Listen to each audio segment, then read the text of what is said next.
ऐसा कहा जाता है कि पांडवों ने अपने पिता की मृत्यु के बाद उनका मांस खाया था। उन्होंने ऐसा इसलिए किया क्योंकि स्वयं पांडु की ऐसी इच्छा थी। महाभारत में कई ऐसे किस्से हैं जिनके बारे में कम लोग ही जानते हैं। इनमें से एक किस्सा ऐसा भी है जो शायद आपको हैरान कर सकता है। यह बात पांडवों से जुड़ी हुई है। ऐसा कहा जाता है कि पांडवों ने अपने पिता की मृत्यु के बाद उनका मांस खाया था।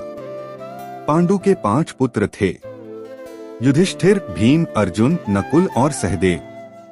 इनमें से युधिष्ठिर, भीम, अर्जुन की माता कुंती और नकुल, सहदेव की माता माद्री थी। मान्यताओं के अनुसार पांडु को एक ऋषि द्वारा श्राप मिला था कि अगर वह किसी भी स्त्री से शारीरिक संबंध बनाएगा तो उसकी मृत्यु हो जाएगी। इसी के चलते उन्होंने कभी भी अपनी पत्नी कुंती और माद्री से शारीरिक संबंध नहीं बनाए थे। वहीं कुंती को ऋषि दुर्वासा ने वरदान दिया था कि वो किसी भी देवता का आह्वान करके संतान प्राप्ति का वरदान मांग सकती हैं। ऐसा करने पर उन्हें संतान की प्राप्ति हुई। इसी प्रकार माद्री ने भी देवताओं का आह्वान किया और उन्हें भी संतान की प्राप्ति हुई।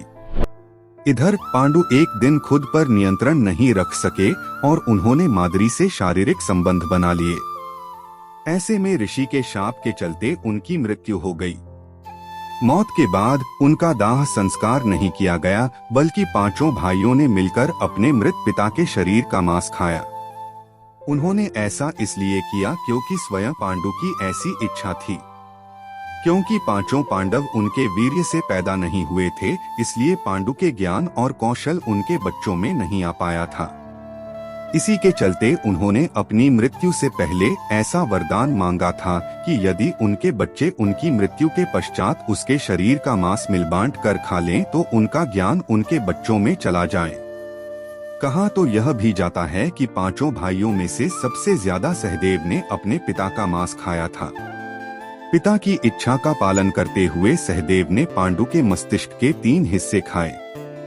पहले टुकड़े को खाते ही सहदेव को इतिहास का ज्ञान हुआ, दूसरे टुकड़े को खाने पर वर्तमान का और तीसरे टुकड़े को खाते ही भविष्य का। यही कारण था कि सहदेव 5 भाइयों में सबसे अधिक ज्ञानी थे और इससे उन्हें भविष्य में होने वाली घटनाओं को देखने की शक्ति भी मिल गई थी।